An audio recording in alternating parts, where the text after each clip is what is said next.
Top of the day to you, learners. I am Mrs. Farinoemi by name. One of the nursing tutors at the nursing department of Lautech ODLC, Ogbomosho. I want to use this opportunity to welcome you back for Harmattan semester. So I want to briefly talk about this particular course that is displayed on my screen, which is EDC 510, also known as otolaryngology nursing. I am one of the tutors that will be taking you this course, along with 3 other tutors, which are Mr. J. Akiosho, who happens to be the facilitator for this course. Then we have Mrs. Adeleke, and lastly, Mrs. Adisa. So we have 4 tutors that will actually be taking you this course. And this course comprises of 9 study sections. So in study section 1, we have the anatomy and physiology of the hair. And so as learners, you are expected to familiarize yourself with the anatomy and physiology of the hair. You have to know the function of the hair. Then in study section 2, we are going to be dealing with examination of the hair. How do we carry out detailed examination of the hair? Regardless of your specialty, being a midwife, maybe you are a psychiatric nurse. A nurse is a nurse. So a layman cannot differentiate between a psychiatric nurse and a midwife. So as nurses, anytime you are being posted to ENT or you find yourself in such a setting, then you are expected to know how to carry out a detailed examination of the hair.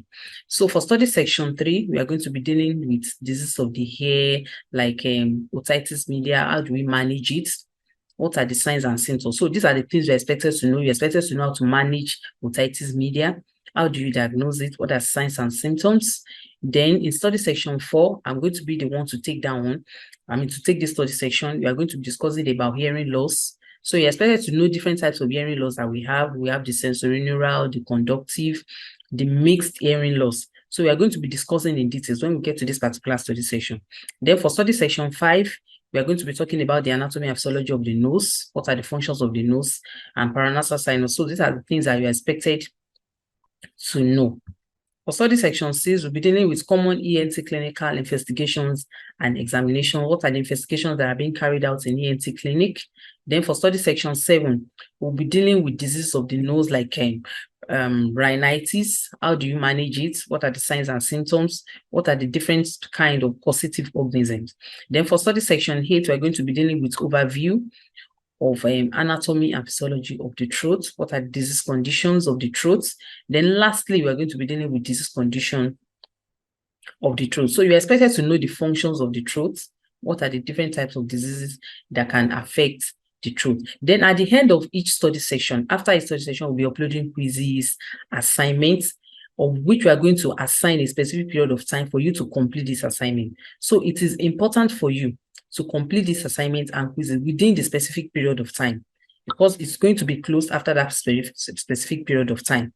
So after that, you won't be able to attend the quizzes again. So this quiz is going to be about 20 marks. Your continuous assessment is 40 marks. So the quiz and the assignment is going to amount to about 20 marks. Then during the Zoom lecture, we are going to be taking attendance, because all this lecture will be delivered through Zoom. So we are going to be taking attendance, which is going to be about 5 marks.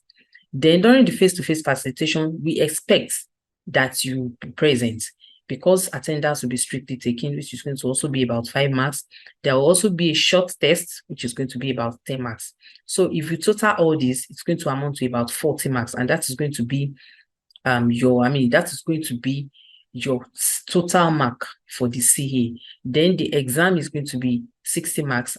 So you are expected to carry out all these activities to make sure that you do your assignments and quizzes in order to excel in this course. Then in case if you need any clarification or you have questions, you are confused about anything, all the tutors, the 4 of us, our numbers are on the LMS. It has been imputed, our email address. You can reach us through the phone numbers or email address that has been imputed on the LMS.